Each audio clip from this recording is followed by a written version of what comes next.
actual bifocals that I wear. Hi. So. Hello. Okay, so I have notes. I just took a couple of notes. I want to follow as much as possible, but hello, friends. Right. Hello, my very darling. first episode of Occult Outlaw Podcast. Today's guest is a very near and dear friend of mine and a spiritual sister and just a wealth of knowledge for so many freaking years for me. It's 10 and a half. Yeah. About 12. Longer. Yeah. October 2011. Yeah. Oh my God. Yeah. So let's preface with that. Like we met during Occupy Detroit, right? Yeah. A movement, very much so. And if you don't know, Occupy movement. Google it. It happened. Helen is just one of my most favorite friends of all time. And not only did she help deliver my son, but now she's helping deliver this podcast. She is a wealth of knowledge, a business owner, a midwife, a herbologist of all kinds. Like if you just came to her with like what's this, she'd be like, it's this, and you could use it this way. So her company is called Mother Earth Midwifery out of Ann Arbor. And hello, how are you? Hello, I'm good. You're even just like virtual. It's been so long. Yeah, like 2 years or something. No, year and a half. Anyway, like, too long. So can you introduce yourself and tell us a little bit about yourself, your business, and what you do before we get into any kind of questions and things like that? So I am a out of hospital midwife, and in Michigan, what that looks like is a few different things. Sorry, I'm just closing off the sounds. No. We have we have licensed midwives, which is what I am, which is a certified professional midwife, which is a particular North American certification that is in line with the international certifications around the world. And then Michigan has its own licensure that is based on that particular credential. And then there are nurse midwives who are certified nurse midwives that work mostly through the hospitals. And that's usually who you see when you see and hear about midwives. They're mostly in America, nurse midwives in hospitals. And then there's also other people who are community midwives or direct entry midwives or direct entry midwives or community midwives. Some people use the term traditional midwife. Some people use the word birth keeper.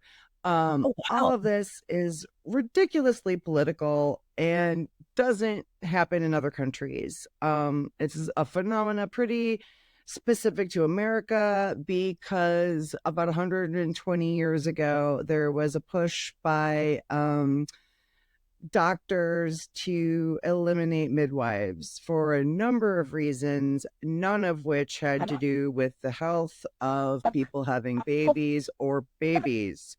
All of it had to do with politics and getting people to birth in hospitals to fund hospitals. So just real quick history on that, because everyone in America really ought to know this. Absolutely. That's why we're having this conversation. You're not safer. Yeah, you're not safer in the hospital. Nobody is safer in the hospital unless you're actually sick to begin with. Just a little background on you and I, right? And we were friends before. I got the grace of I cannot thank you enough, honestly. Like so just for all of you listening, Helen was my midwife. I had my beautiful son in my living room at 10:10 under a full moon with my midwife and my mother and my son's person. And your dad waiting in the car because he was too scared to come into the room. On the front porch, and everything went beautifully. Everything went wonderfully. Everything was beautiful, gorgeous. We had an entire plan. And also, just to back that up, we also had a prenatal plan just in case anything went weird, an ultramountal, which nothing did go weird. Everything was beautiful. So just to preface with that and to say that, yeah, there is a lot of, even when I was pregnant and deciding these plans with you, and like all of the combat that came to me, that was on my front doorstep. It was like, how do I handle this? And you and your team, quite honestly, are the ones that got me through it, because I felt like I was out of my mind. I was like, wait, I want to have a natural birth. I'm not, wait, hold on. Isn't this my body and my baby? Like, okay, if things go wrong, we'll make a plan. And y'all are the ones that actually brought that plan to the table. It wasn't my family or anything else. You said that this would be an included part of what you offered as midwifery, just in case anything all intensive you could not handle in that moment, that we would have that plan. And so I just don't, that's my opinion, of course, but in my experience, but knowing that I have a beautiful 10-and-a-half-year-old with an attitude at SmackDown right now, everything went great, you know? And yeah, and everything went great, because most of the time it's going to. It's only it's extremely unusual that it doesn't, and I can touch on that in a moment. But the part that I just really want to get across is, and I can, let me finish what I was just going about. Particularly there was a Dr. Jessica Dawl, and there's actually some devices still named for him that are still in use today that are surrounding birth. But really wanted to see the eradication of midwives, not because we weren't safe or because he was witnessing problems with delivery. It was because he could fund hospitals in America off of childbirth. He knew that people are always going to be having babies. There was something that people very rarely actually died from. Step back a little bit and go, midwifery has been around for what's documented over 300 years. Am I correct on that? Oh, much, much older. I mean, if you want to really consider it, 300 years is longer than our country's been alive. That just 100,000, if you want to consider the first humans that stood upright and couldn't reach their babies that come out the other way, because we're the only primates that have pelvises so that our babies are delivered facing backwards. All other primates can just pick up their babies easily, primates. We're the one great ape that delivers backwards because of how straight up we stand. And we do have larger cephalopelvic proportions because our brains are larger. But there's a whole thing about evolution and physiology there too. But so whoever was the first, stand upright human to turn around and be like, can you hand me that kid that I just dropped over there? Right. Then lo and behold, midwifery was invented. So this is also joked as the second oldest profession. So there are this is something going back to the beginning of time. Or human time anyway. Well, let me segue and ask you, what inspired you to pursue a career in midwifery? And was there a particular moment that you experienced that led you down this path? Or did you just kind of know that you were going to be a midwife? You just knew, I'm going to be a midwife. Yeah, weirdly, I kind of had that moment at some point in late teenhood,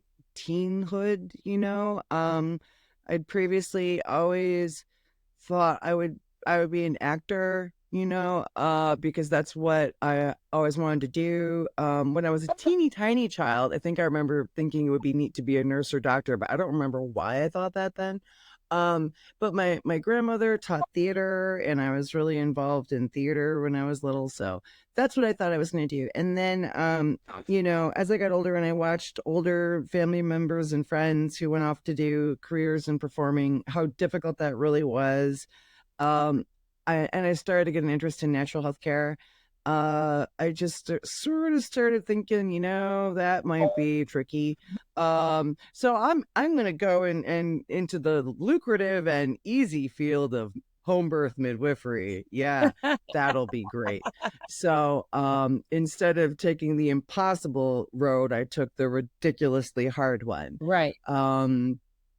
Because we are still loathed and feared today.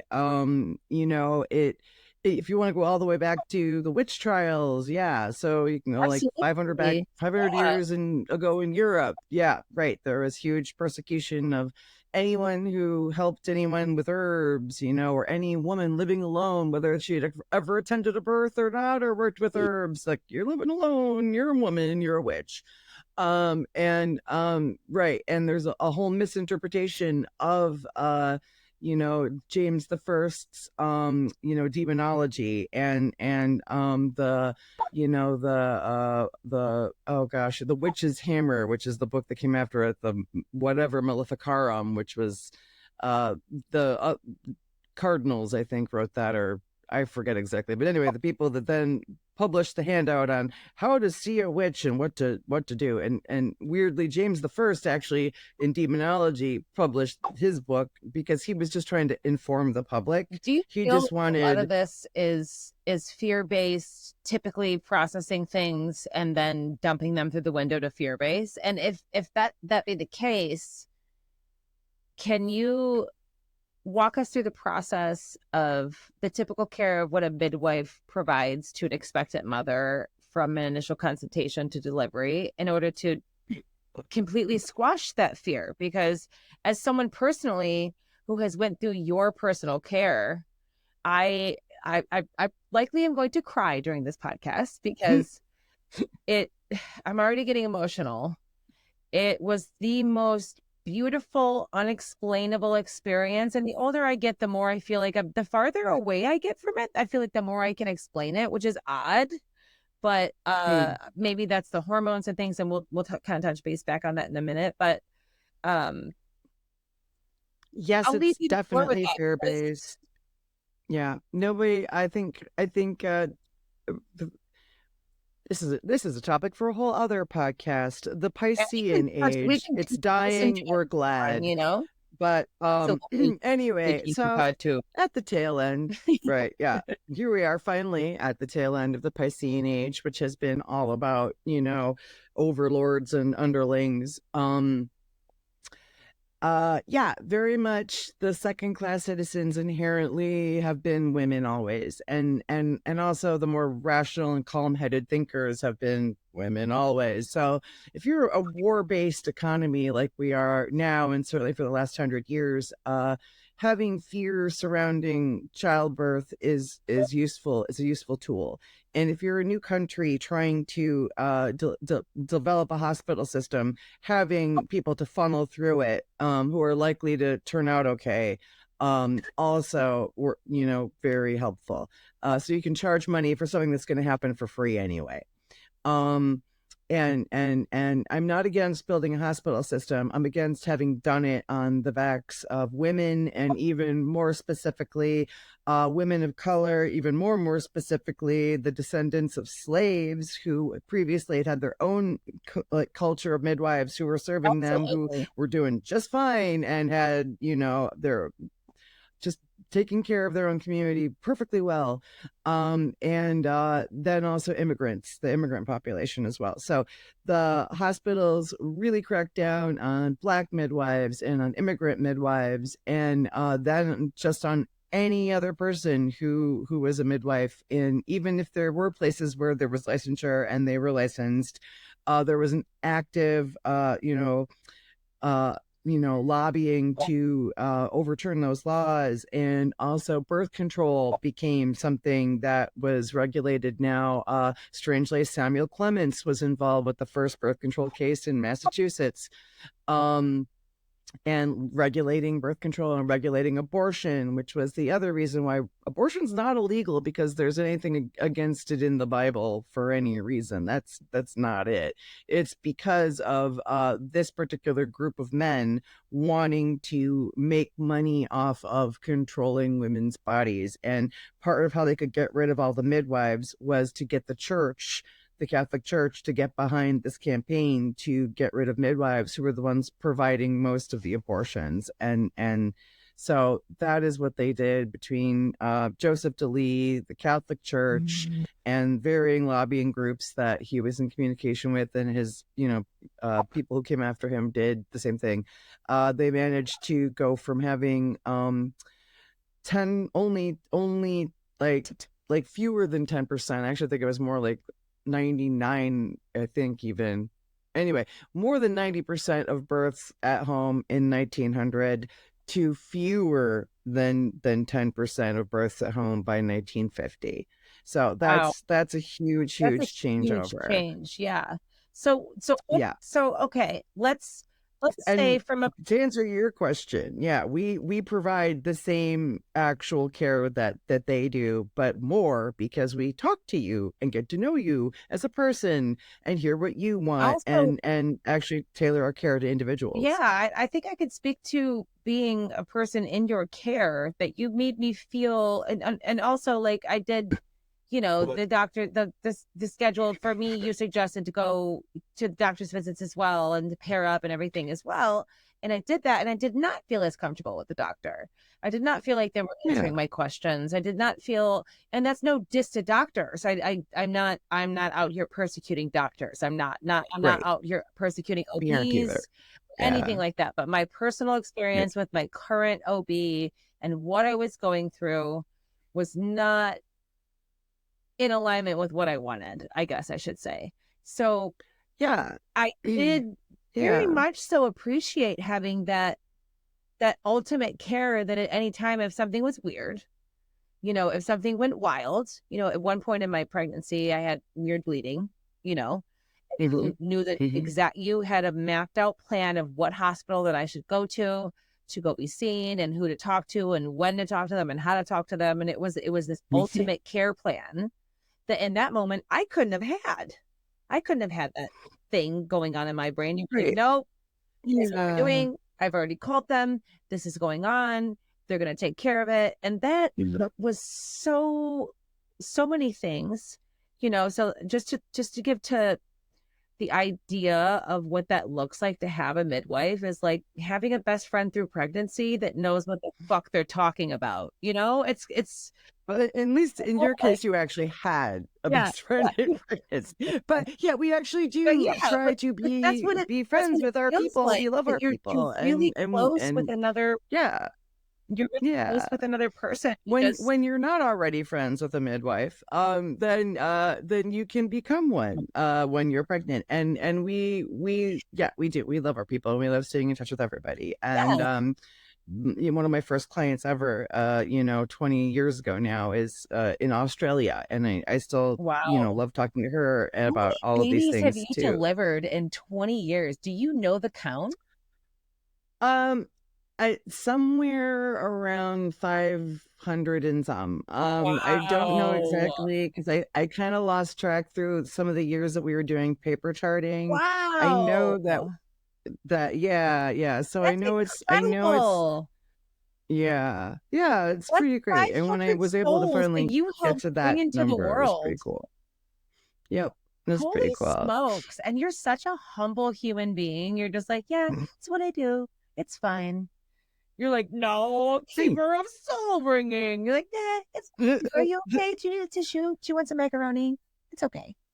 Yeah, right, right. I mean, I think that witnessing that is actually very humbling. So It's that just, that definitely reminds you how you're just here, and there's this incredible power going on in this person's body, and this new person who's working with the body they're currently staying in as a host to come out, and the amount of energy and the amount of pressure and just like everything that it takes to do that, and how it really is to, I mean, like, I use the word design, although I know that's also a word that often is associated with like a very like sort of, you know I think Christian sort everyone of has their thing. own perspective of how things go, right? Yeah, I mean, whether it was by design or whether it evolved that perfectly, it's a pretty extraordinary process. So, and for the record, no, I am not a Christian. I have nothing against Christians. I also have nothing against obstetricians, but it was definitely Christian obstetricians who made my job hard 100 years ago, and even sometimes now. Although now it's actually Christian obstetricians, What weirdly, do who you are more think helpful is to us these days. what do you think, in a summary, is the difference between the model care of an obstetric doctor to a midwife in the To birthing midwives. process?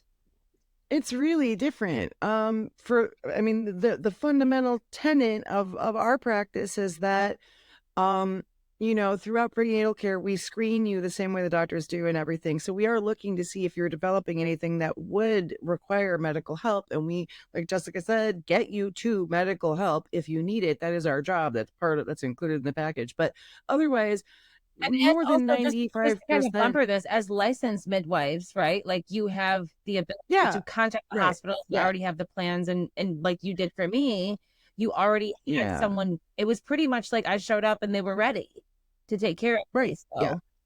And interestingly, back then, I was a certified midwife, but we weren't licensed yet. That's a whole other story. But and the difference, and I'll get into why that difference is only slightly meaningful about just certification. For the purposes of this discussion, we'll make certification synonymous with licensure, because in Michigan, that is the basis for licensure anyway, is being a certified professional midwife. Then you can become licensed. So anyhow, so for all, and in 35 other states, that's the basis for licensure. So in America, put it simply, certified professional midwives / licensed midwives are trained. And all midwives, though, whether they are any kind, are going to already assume that you are healthy and you can do this, that your body is designed to do this, that you know how to do this, that we've had these conversations with what this is going to look like for you throughout your whole prenatal period. You have an expectation of what's going on. And so if something suddenly changes and there is an unusual emergent event, birth is not usually an emergency like it is on TV. Everybody loves to dramatize that because it makes for better TV. On the moment of like when I had my I don't know the word. If people watched your birth, they would have been bored because it was just so peaceful. Right. It was that was not made for television. 5 centimeters dilated for weeks. Like, what the fuck? People want to make an emergency. And we're just sitting around. And I worked. I bartended at a jazz bar in downtown Detroit. Yeah. It wasn't a thing. And the thing that I wanted to allude to was that you were accessible for me. Yes, you were one of my best friends in the world, which you still are. I love you so much. But like, even but we're still accessible. Sitting at a table with me before I was pregnant, you'd be texting your clients to make sure they were okay, or like checking in and like, no, that's just a cramp. You're not in labor. Like just being there. Go drink some water. No offense to OBs, but they would not do that. That's not a thing. It's much harder to get a touch of connection with your midwife, who is like your partner in birth, which is like different than, and you provided me with a doula as well, which is, can you kind of allude to what that looks like at birth? Like, like for me, that was in my support partner for me. Right. And in my practice, our students do clinical care, but they also do like doula support care, which is physical labor support, like holding you up in a certain position, or doing counter pressure on different parts of your pelvis, which is the most useful thing at any point to sort of help get through contractions, getting counter pressure on your sacrum or on your hips. There's several other just basic physical comfort measures, like a cool washcloth, or, points. Absolutely. I have to say. Right. Just to help you cope contraction by contraction, doing breathing techniques, things like that. So and it's not that we, the midwives don't still do those things too. We definitely do. And for me, to be honest with you, because I kept trying to leave the birth moment, when I was trying, I was trying to escape, and you brought me back down to earth, and you looked at me and you said, you can't escape the pain. So be in it and go through it. You got to push when it says to push, not when anyone, you just basically were like, follow nature. When your body's doing that, don't try to leave like you're having a cramp, like you're seriously having a baby right now. Like, what are we doing? And you were just and as a result, yours was one of the only births where I was up at your head with you. Yeah, when he was born, and your partner at the time, his father, and my midwife partner were physically waiting for him to come out and on the other end, but I was up front with you, which is where I'm usually not. So that was one of the only times I got to do that, which was really great. The different situation, and I think that spiritually, it was really special for me. what are you doing? You were ready this whole time, and now you're not. Fucking do it. What are you doing? You did a little better than that. It was a little bit more calm than that. But yeah. So anyway, that was very nice. And I remember that very well too. Like, you know, a very calm brush back up the hair, a nice gentle backstroke. And I remember this, it was yesterday, and it was 10.5 years ago. And it was like, stop running from the pain. He's coming. And I looked at her just like, okay. And then it was this most animalistic situation that I can explain, to where it was like a push and a loud moan, and then there was my baby's head, and I was like, okie dokie, yeah, here we are. Yeah, there's his. I remember. Yeah, I will get teary maybe if I describe this, but I remember, you know, getting through a really hard contraction, and I know I heard Adarsha say, we can see his head, and need another one, and then you just looked up at me, or like, I don't think I can do this. I remember looking at you and saying, I am absolutely positive that you can, and I kissed your forehead, and he was born. I'm gonna cry right now. So that was really nice, because I don't get to be that person. I'm usually in Adarsha's role, and I'm the one who's like, yeah, okay, got it, cool. So, but that's so really, you know.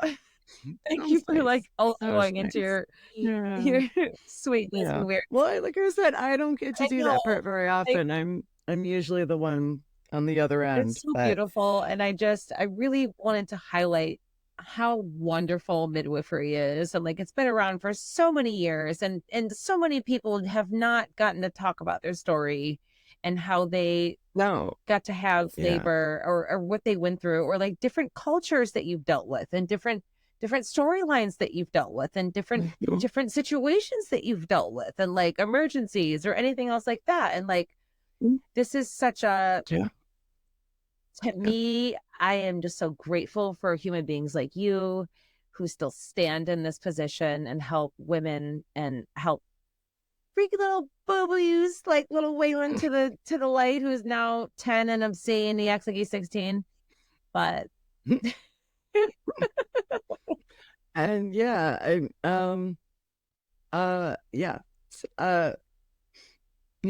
okay. Back to remembering other things about my job. See you soon. Now I'm just like stuck remembering that day. But it's been suppressed. All of that information has been suppressed. Almost everybody has a traumatic birth story. Almost everybody talks about how doctors saved their lives, and what they don't understand is that doctors are the ones who actually created the problems in your labor in the first place. About midwifery, that they think that we're dirty and uneducated. Yes, that and I can speak to that. Started as a pamphlet. You came with sterilized tools. You came with everything. It was like the hospital visited me. I had a monitor on my stomach during birth to listen to the heart. Well, we had a Doppler on your stomach. We listened to heart sounds. Thank you. Same technology. Thank you for representing what the actual tool was called. And intermittent never auscultation. At any point did I feel unsafe. I didn't feel. I felt good, because you weren't, and most people aren't. Like my baby was gonna come, and like I'm sure, and I would really appreciate you speaking to this. I'm sure there are emergency situations, but can you absolutely, and we're trained to work with those general misconceptions that people might have about, maybe they're like, I really want a midwife and I want to make this happen. Well, they have like unsafe exceptions. Yeah, they're told that it's not safe, and there's a whole lot that we could talk about that. But specifically, this is the most important part that people really have to understand, is that at least when we look at data, which is the best way we can do this so far without having more specific, we only have birth certificate data. We don't have too many studies yet that are really looking at all these other things more clearly, although we have a few. But anyway, the one large meta-analysis looking at multiple states' birth certificate data was published in 2009, and there were several flaws with it. So I'll make that the next caveat after I make these two statements. The first one was that it was unquantifiably safer, because they like to put things in numbers terms. They couldn't put numbers on it. It was that much safer, meaning, fewer interventions, fewer complications, unquantifiably safer to have your baby outside of the hospital. The hospital, therefore, is dangerous. The next thing that came out of that study, because it wasn't done that great and they didn't really look at who was planning to birth at home and who wasn't, was there a certified attendant there or not? So it looked as though 4 times the number of babies, though, died at home or became morbidly ill at home. And so therefore, oh, well, gosh, home birth is not safe for babies. It might be so much safer for you to not have your physical body threatened, to not actually die, to not actually be made ill for the rest of your life, to not have your body threatened in a way that future pregnancies are impossible for you and your fertility in jeopardy, because your baby is a 4 times higher chance of dying. So, really we can't do that. But if you then look at that data again, because other groups knew that there was something really wrong with that, and it even says in just the abstract right there that they included every single baby born outside of the hospital, meaning that the ones that were just like, people didn't even know they were pregnant and delivered on the floor of a gas station bathroom or whatever, or twins that came too early at home that were meant to be in the hospital or with paramedics or whatever, all of those were included. Take all of those births out and only look at the ones that were planned out of hospital births. So out of hospital means at home or a birth center, a freestanding birth center not associated with the hospital. All those planned and with a certified attendant, meaning a midwife who has a certification, or a certified nurse midwife, or a physician, or whatever, but not just your neighbor, not just you, whatever. Right. Right. When you do that, then the number of the safety for babies becomes, in that study, exactly the same. Because in other studies just designed for different purposes, it's much safer. But just in that gigantic meta-analysis, the same.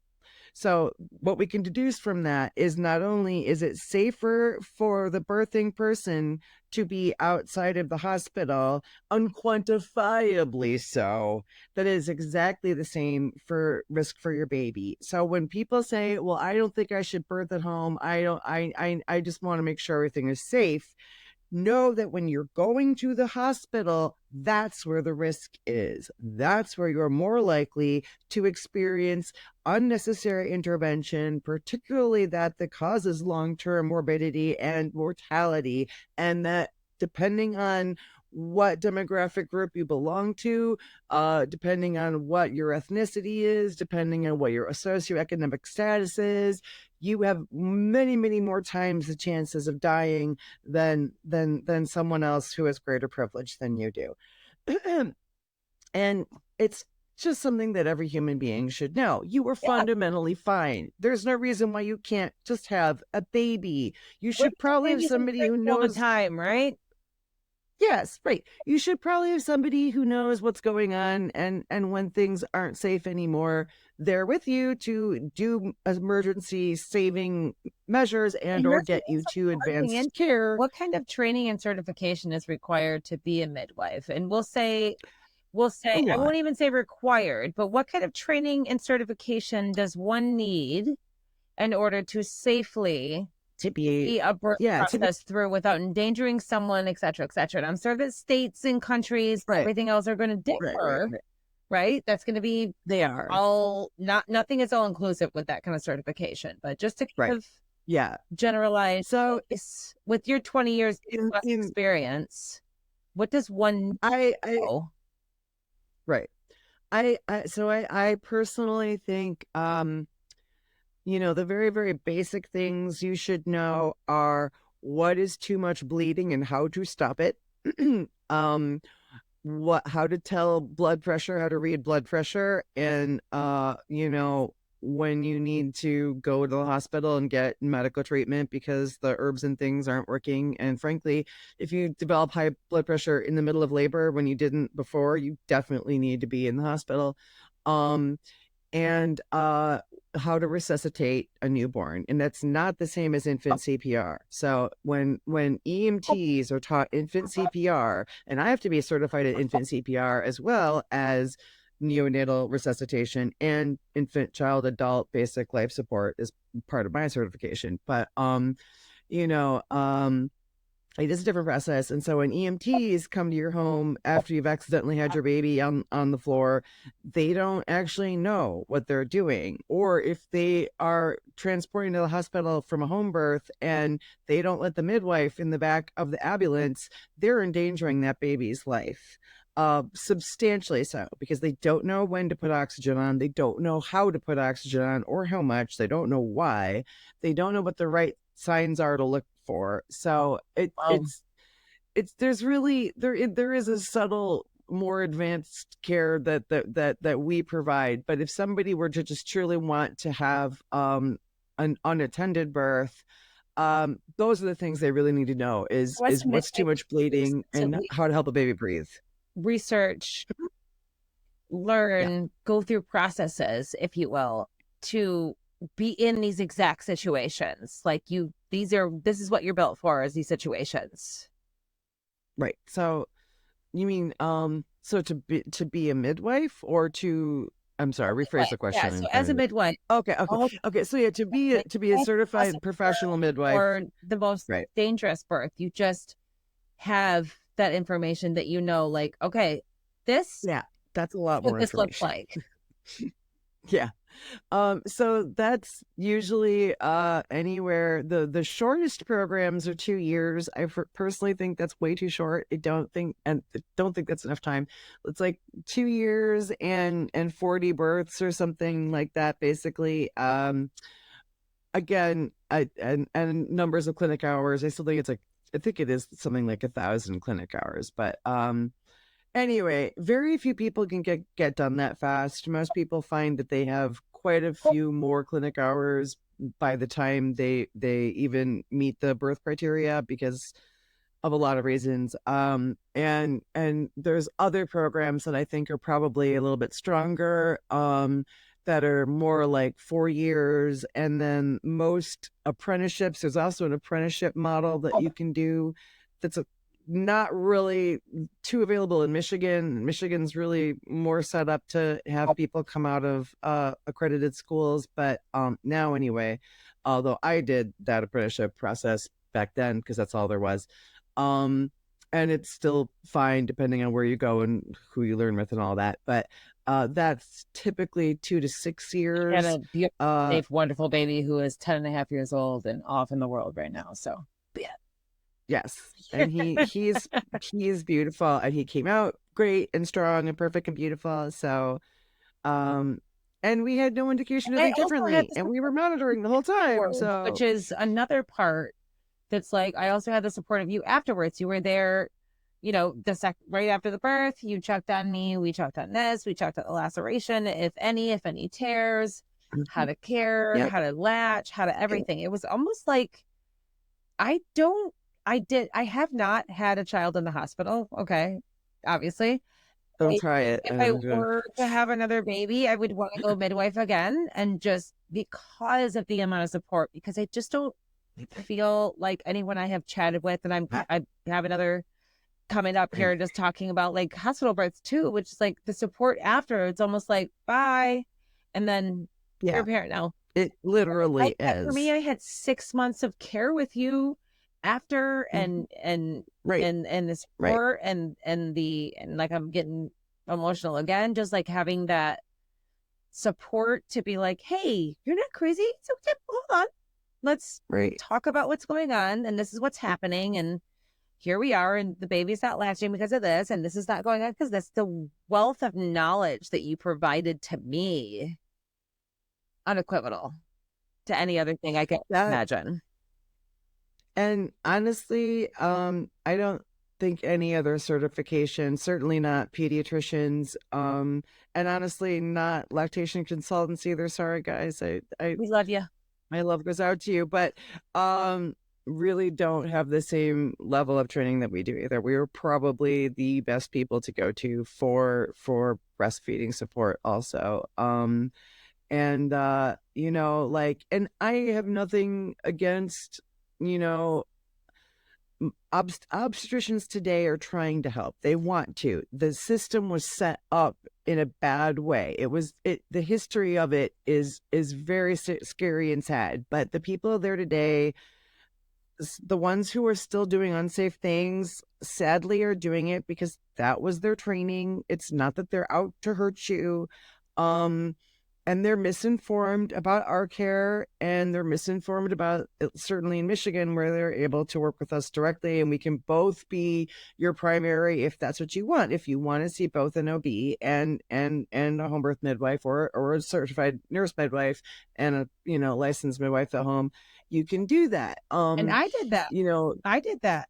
Yeah, I got many people do that. I can't remember when we did the ultrasound or whatnot, but it was well into the pregnancy. And we just kind of, I wanted to, because I wanted to know the set. Yeah. It wasn't like I needed to. It was just, and you referred, once again, it was a point from you that it was like, go here, you can get this done. So it wasn't something where I was like, I must see. And like every once in a while, I'd go in and get some blood draws, and like you did blood draws too. And like we'd compare them, like it was never a point where I was like, I need to go to the doctor, but every referral that I had came from you. So like I went to Botsford because of you.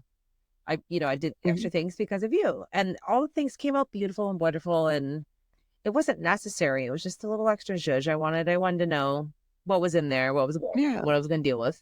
And that's great. And I mean, honestly, now I can, before it was harder for us to order ultrasounds. Now we can, and I do all the time. And I just have regular requisition forms, and I work with the Fetal Diagnostic Center here in Ann Arbor. So, but yeah, 10 years ago, it was harder to do, especially depending on like where people lived and how far was it to drive for you and everything. So, yeah, but now we do that. And again, it's like the hospital is less safe because they think they have to interfere. The practice of obstetrics is designed to manage labor. And our philosophy is that this is going to unfold on its own. Yeah. Yeah. And as someone who has had an induction in the hospital, and I got to see the sex of the baby. I just wanted to see if the baby had a heartbeat, was healthy. I did not, I did not want to know the sex of it. I don't care at that point. Yeah. But they were so, are you sure? And I'm like, yeah, I don't care what's going on downstairs. Like I don't really care. Right. I just want to, are they breathing? Is there her little pitter pattering? Are we good? These days, there's a blood test that can actually tell at 8 weeks. Oh, wow. The sex of the baby, and a whole world of genetic anomalies, which is why it's really useful. That's incredible. I still recommend that people get a 20-week ultrasound because I think it's just a good idea to get that information. But that is now a part of pretty standard blood work, and we're actually trying to figure out how we can order it ourselves. We're probably gonna have to work with another lab that takes insurance because it's too expensive for us to just tack on to what we do, which is how we've been doing blood work this whole time with the lab with the hospital. But but yeah, so you have to take your samples to your own lab. Like, well, yeah, I mean, we just, that's a sidebar fucking weird alley lab, but I'm saying like, no, it's University of Michigan with a professional medical lab, but you have to do that yourself as the medical professional rather than just having the interconnection to the hospital. I mean, it's because it's the same as at the doctor's office. If if you like back when I was doing exclusively home visits, then I would just take it to the lab drop off. It's still the same. University of Michigan Hospital Laboratories, they're a national reference lab. They're one of the largest in the country, so one of the best. So but when we were doing exclusively home visits, we do have people come to us these days. Sorry, everyone. But it's just because it's hard for me to drive that much, and we're too busy to really get everywhere and see everybody without that becoming... I kind of feel like that's why the hospital structure was... Because I think to myself, like when me being autoimmune and like when I really need, I'm like, man, can we go back to doctors visiting homes? But it's like, I think about you too. Right. Like you're a nurse that basically visits everyone's home, and you're doing all these things, and like you're taking all your tools. They have to be sterile. I love doing that way too. It just, I And see it. yeah, if it wasn't for my autoimmune condition and the fact that I also now have students and a lot of them and a junior partner in a much busier practice, which is all good stuff, except for the autoimmune part. That's not so Yeah, great. not too But all of those things are good. Those are good reasons. trying to And unblock. my office is across the hall from the bedroom that I'm talking to from now. So that's not really so bad either. It's amazing. I'm working from a It's pretty closet. great. We're And great. we've got good parking pretty much. And like I don't have a ton of toys. We need to get more toys for kids, but we do a really big lawn. Everybody can come play on the lawn. And we make sure that we always find ways to fit families plus our team in that room and make it feel as, which is also occasionally my guest bedroom, but make it, we just close off all the medical stuff into the closet and make sure that's all sealed off, and then change the bedding obviously. But that's like how homey we want you to feel. And if I could go back to if I could do all in-home visits, I would. I love that kind of care. I think that's the kind of care we should be supporting. I'd love to be able to send the students and the junior midwife out to do things that way. Maybe we'll get back to that at some point, but We're also transitioning into difficult. a different kind of place in the world too, right? It's difficult. Shifting. Yeah. So yeah. And I think people, especially with COVID, really would have valued more in-home healthcare, and it would have reduced, transmission substantially. And during that time, we were doing all in-home care for that reason. We actually did have an office, but it wasn't big enough to be able to see different people in. So we closed that office down. An office we were renting in downtown Ann Arbor and Carytown. It was all beautiful and 300-year-old building and all this really lovely stuff that we couldn't touch anything except for the things that we rented and paid for. But anyway, it was gorgeous. And but it was not safe for COVID. There was no space big enough to have people be able to be far enough apart. So we went back to doing all in-home visits, and that was one of the busiest years ever, of course, because everybody wanted to have their baby at home and be out of the hospital, which is completely legit. The hospitals were providing terrible birth services during that year.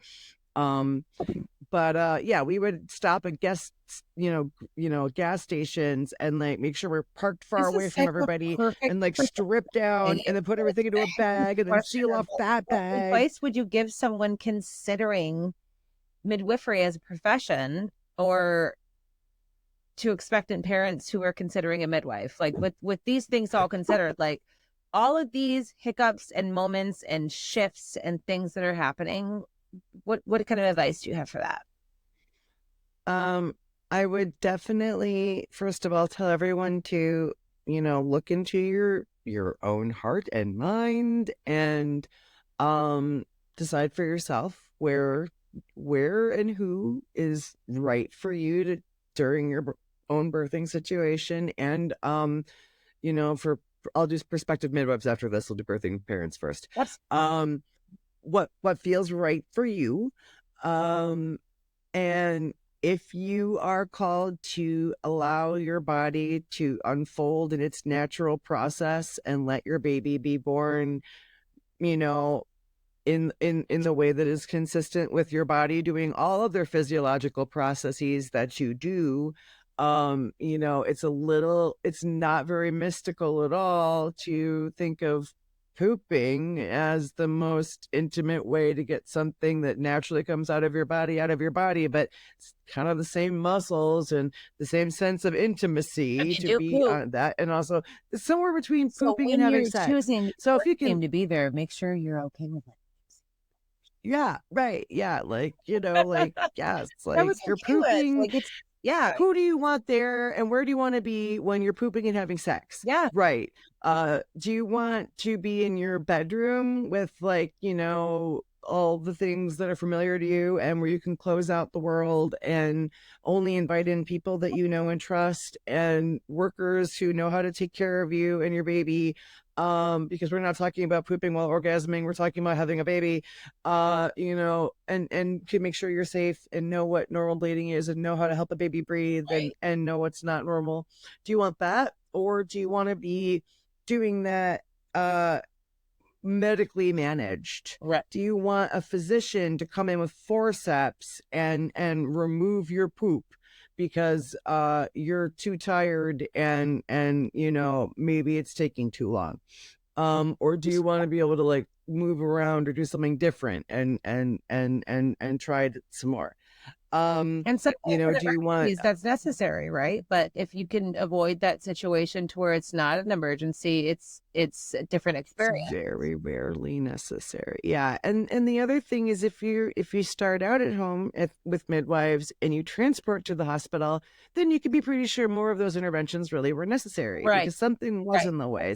For some reason, the process wasn't working out or something happened and you do need to be there. So you need to be there and that what's happening needs to happen. It's not just because it fits into some doctor's schedule or some hospital's protocol or what some malpractice, suit dictated for that particular hospital or that particular doctor, because that's how your birth gets determined, not your body, not what's going on normally for you as an individual. And it's whatever is appropriate for them, which is seldom appropriate for you.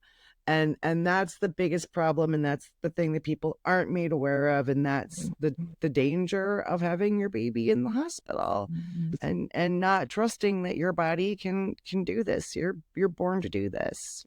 You're born to birth. If you have a uterus, you can do this. I love that so much. Yeah. Me too. How do I want to phrase this? Let's see here. What is one of your most memorable moments?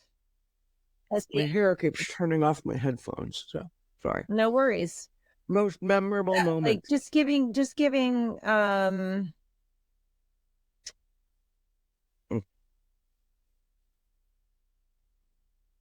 what like gets you the gumption, like what's one of your most memorable moments about or rewarding experience about being a midwife? Like what's one of your most...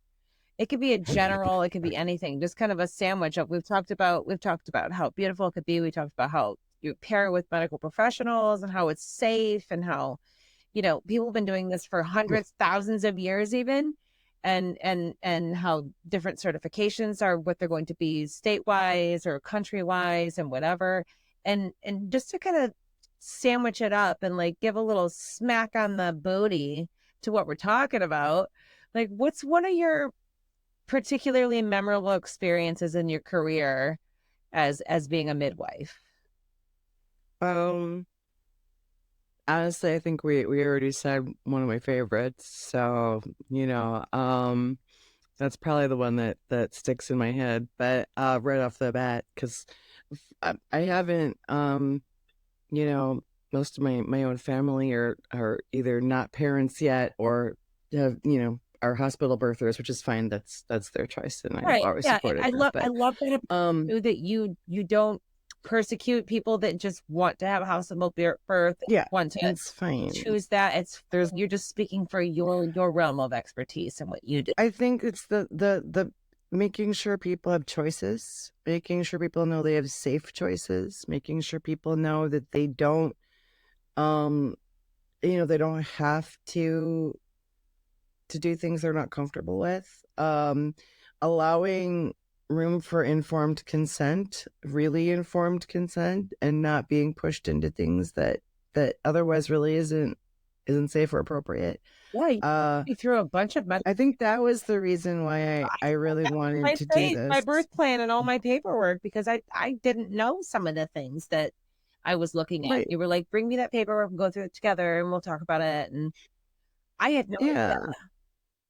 And educating people and letting people know that, like, it's funny because there's so many places that people say, oh, this is, a conspiracy theory in the fringy, edgy worlds that I love and grew up in. And,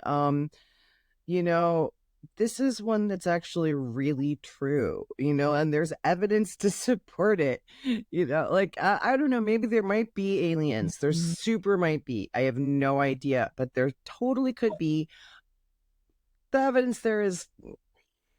Here's one where it's fairly irrefutable, and it's also pretty specifically an American issue, which also tells you humans aren't broken. It's just American laws that are messed up in American culture. So, I like being able to get behind getting to that. Other, we'll just say that. Yeah. What in the world? Right. Right. There's some. I mean, and. I think I always found the occult, which I would say home birth is actually strangely still kind of occult, even though I feel that way. That's why I think this is the most appropriate conversation. By literal definition, it is, of course, yeah. I had my son in my living room under full moon at 10:10. I'm like all proud of it. I'm excited about it. I'm like, yes. And they're like, are you crazy? And I'm like, no, it's so dangerous. Like, no, actually, so I don't think so. I mean, I literally had vegetarian pizza about 20 minutes after, and he was nursing on the teeth. Right. Good. I don't know. I think we're fine. But that's also just to go to say that, like, the open-mindedness that you hold as a practitioner, and the absolute, like, if someone feels in any way, you come with information, statistics, paperwork, backup calls. Like, there's no just like willy-nilly Piccadilly about emergency hemorrhagics, oxygen tanks for babies and all the and parents, all the equipment, all those things, the plans, the production of what suturing equipment. Right. And you, which people are, if something goes wrong, I'm like, well, I'm trained to do something. Like, first of all, you don't actually know what's going wrong, because I'm going to, in the hospital, they won't even tell you about that. Prenatally, I'm going to spend time with you, telling you what that looks like, so that when it actually does happen, if it does, you'll be like, yeah, I thought so, because I felt this happening, or I could hear this happening, or something, or baby, it doesn't look right. I thought that because we talked about that prenatally, and so I recognize that, and I hear that, and I don't think everybody gets that, and that's very frustrating that they don't at the hospital, because then you have no idea whether something is really going wrong or not, and no idea whether that's actually necessary or not, and you might just been told that you need emergency abdominal surgery, major abdominal surgery that actually could be completely avoided. Major abdominal surgery that not only threatens your life but impacts your future fertility, and certainly makes your healing time far longer. So that's, I think, like, yeah. So anyway, being the keeper of occult information has always been something that I love and that I've been drawn to forever. And that includes, just, witchcraft and tarot and all of those literally lovely... like, I know that we're going to wrap up this episode, but if you will have me in your life, in your time schedule, I would like to bring you on again. Yeah. I would love that. Just for people that don't know, Miss Helen has helped me craft my witchcraft practice, and some of the things that I was doing, and some of the things that I didn't have knowledge on way before I got pregnant. And then after the fact I got pregnant, she was my midwife, my best friend, my spiritual sister. And so this is I'm so honored to do this with you, for real. Like, just sitting in my little creative space, like I'm shifting shit. And it's such a beautiful, wonderful, powerful thing to do it with you. Of all people. This is really fun. I have thought of like 5 more things that I want to have other episodes. It's 10 years later. It's a long time. It went by so fast. How did that happen? That's I'm going to break this up into 2 parts. So there will be a part 1 and a part 2, and then there will be a part 75. Because if you don't, Miss Helen is one of the most beautiful spirits on the planet that is now living, and just so grateful for her energy. Thank you so much for being here with me today. Thank you. I love that. Thank you. I love that. For now, we're going to call this an episode. Thank you for tuning in to Occult Podcast. I want to do tarot, and I want to do all the other things too. And the Piscean age, that's a whole episode right there. We got quite a few things coming. So for now, we're going to call this an episode, and have a great night, everyone. We love you. Thank you for tuning in. I love you too, dear. Thanks. Bye-bye.